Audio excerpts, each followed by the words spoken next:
Seorang pria difabel tanpa dua lengan bernama Iwayan Agus Wartama jadi tersangka kasus kekerasan seksual di Mataram, Nusa Tenggara Barat. Agus kini menjalani tahanan rumah selama 20 hari sambil menunggu proses hukum selanjutnya. Geger, Iwayan Agus Wartama, pria difabel tanpa dua tangan di Nusa Tenggara Barat, ditetapkan sebagai tersangka kasus kekerasan seksual terhadap mahasiswi berinisial MA.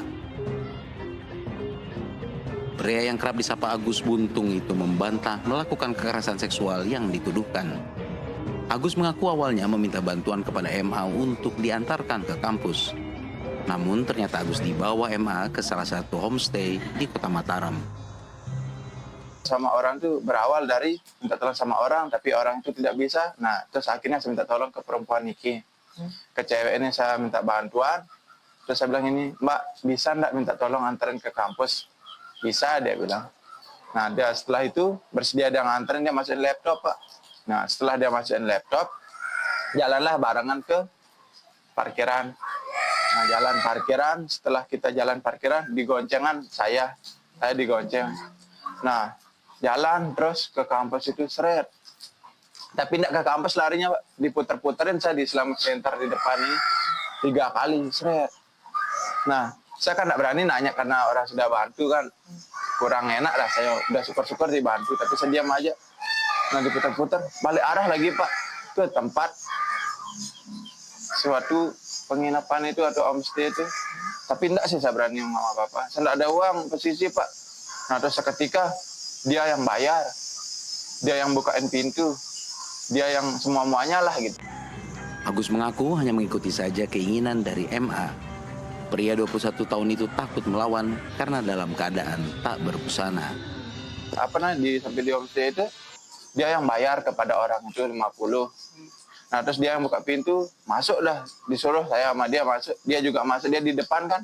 Nah, saya ikutin dari belakang, masuk dia juga. Nah, terus saya masuk, ditutup pintunya, Pak, sama dia. Nah, tiba-tiba saya kaget, Pak. Seperti baju celana saya dibuka. Mau ngelawan, enggak bisa. Kalau saya ngelawan kan posisi pasti akan malu saya karena saya dibuka semuanya telanjang itu. Nah, akhirnya saya diam aja, terus dia di atas saya, dia yang gituin saya, dia yang buka semua-muanya. Nah, setelah dia buka semua-muanya itu, dia yang bersihin lagi. Setelah itu dah berhubungan itu, dia yang bersihin lagi, dia yang nyuciin, dia masangkan baju, dan balik ke kampus. Tapi sebelum balik itu, dia gini, Pak, setelah dia di kamar itu kan, dia pakai baju, pakai celana, saya dipakein juga, baik-baik aja. Terus dia nelpon temannya. Saya enggak tahu dia nelpon siapa pertamanya. Berbeda dengan yang disampaikan Agus, MA mengaku diancam Agus yang tak memiliki kedua lengan. Pendamping korban, Ade Latifah Fitri, menjelaskan kejadian itu berawal saat MA berkenalan dan diajak ngobrol oleh Agus di teras kampus. Menurut Ade, pelaku melancarkan intimidasi dan memanipulasi korban dengan mengorek kehidupan pribadi korban. Ade menilai terjadinya perjalanan menuju homestay merupakan paksaan dari Agus, menawarkan MA untuk mandi suci, membersihkan diri dari hal buruk dan ketakutan masa lalu. Justru yang memaksa untuk kemudian si terjadinya perjalanan sampai ke homestay itu adalah karena paksaan dari si pelaku. Jadi manipulasi, ancaman dan intimidasi itu dilakukan kepada si korban. Jika itu tidak dilakukan, maka korban akan kemudian semua masalah-masalah yang korban sedang hadapi yang selama ini dia jalani sendiri kemudian akan diungkapkan ke orang tua, yang mungkin korban merasa orang tua tidak perlu tahu karena orang tua mungkin akan kepikiran dan lain sebagainya. Jadi kalau misalnya nggak mau, saya akan laporkan ke orang tua kamu karena saya tahu orang tua kamu, saya bisa cari tahu orang tua kamu dan lain sebagainya. Dan tentu itu menjadi pergulatan emosi lah bagi korban yang akhirnya membuat korban menjadi pada akhirnya dilemahkan di situ.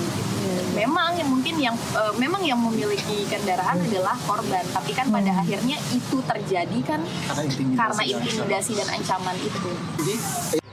Kini Agus menjadi tersangka kasus kekerasan seksual menjalani tahanan rumah selama 20 hari sambil menunggu proses hukum selanjutnya. Dari Mataram, Nusa Tenggara Barat, Tim Liputan NTV melaporkan.